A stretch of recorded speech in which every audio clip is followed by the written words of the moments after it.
So ayan po mga idol, nandito na nga po pala tayo sa bahay ng ating kaibigan na nag-i-sticker, si Idol Jason. So ito na nga po yung ating version 7 na sidecar.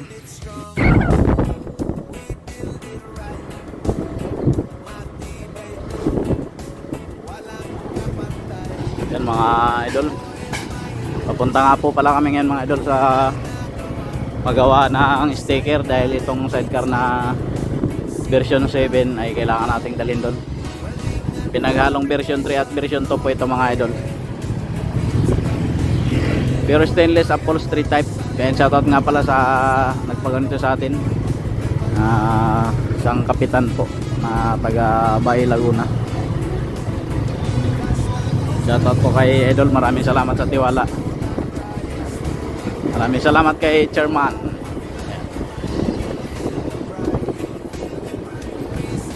Ayan mga idol.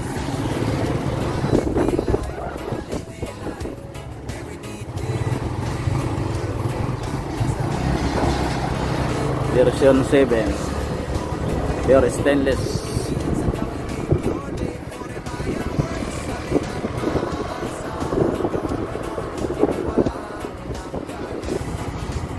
Ayan mga lodi, oh, yung ating version 7. Bali wala sa barako, oh. Bilis. Medyo malayo din kasi mga idol yung paggawa ng sticker doon sa aming shop.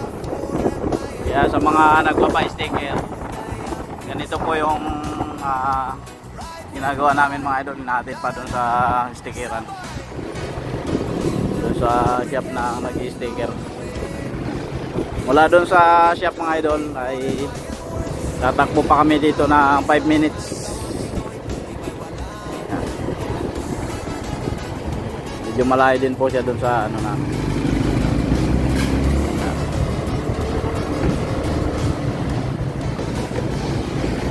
Nga po pala tayo mga idol sa subdivision,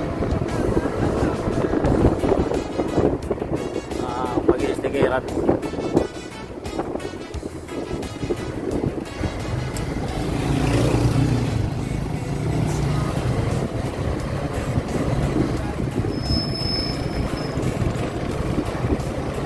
So ayan po mga idol, nandito na nga po pala tayo sa bahay ng ating kaibigan na nag-i-sticker, si Idol Jason.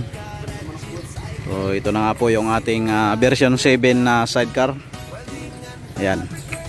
So mapapansin nyo mga idol, meron tayong mga nilagay dyan na mudguard na stainless.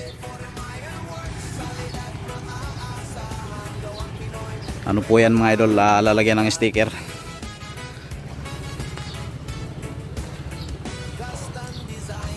So ito nga po pala mga idol yung ating carrier. Ayan, full carrier po yan. Kung ano pong laki ng bubong natin, ganon din ang carrier mga lodi. So ito yung handle ng design natin dito mga idol. Bali yung visor po nito ay nandito din po sa loob. Naka Volkswagen lock po ito mga idol, tsaka naka pull door. Ayun po yung visor natin, oh. Yan. Straight flooring po yan. Ganito pong itsura niyan kapag walang upuan. Napakaluwag. Meron tayong toolbox siyempre. Yan, full panel door, tsaka yung likod. Yung driver side naman natin ay ito po ang design. Yan, ito po yung lagayan ng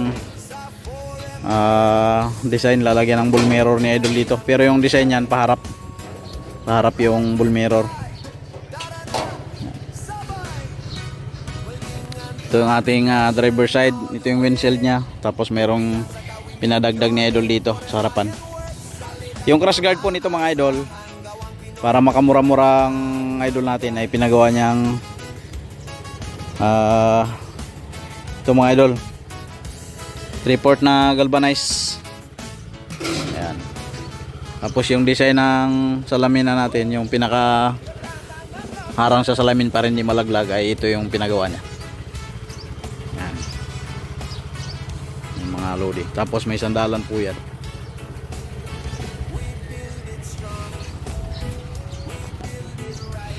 Ayan. Yung ating bumper po mga lodi ay spoiler.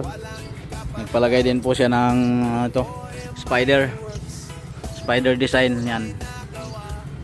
Wala siyang belt. Design ng ating handle ay pinalagay niya rin ng ganito. Nakamags po pala ito mga idol. Yan o. So ayan yung design niya pagka dito tayo sa right side. Yan yung kanyang style. Napakaangas ng ating version 7 mga idol. Ito naman yung kanyang likuran. So abangan natin yung kanyang magiging itsura kapag may sticker na mga idol. Yan. So yun muna yung ating update mga idol. So abangan natin yung ating part 2 na vlog. Yan, maraming salamat mga idol. God bless.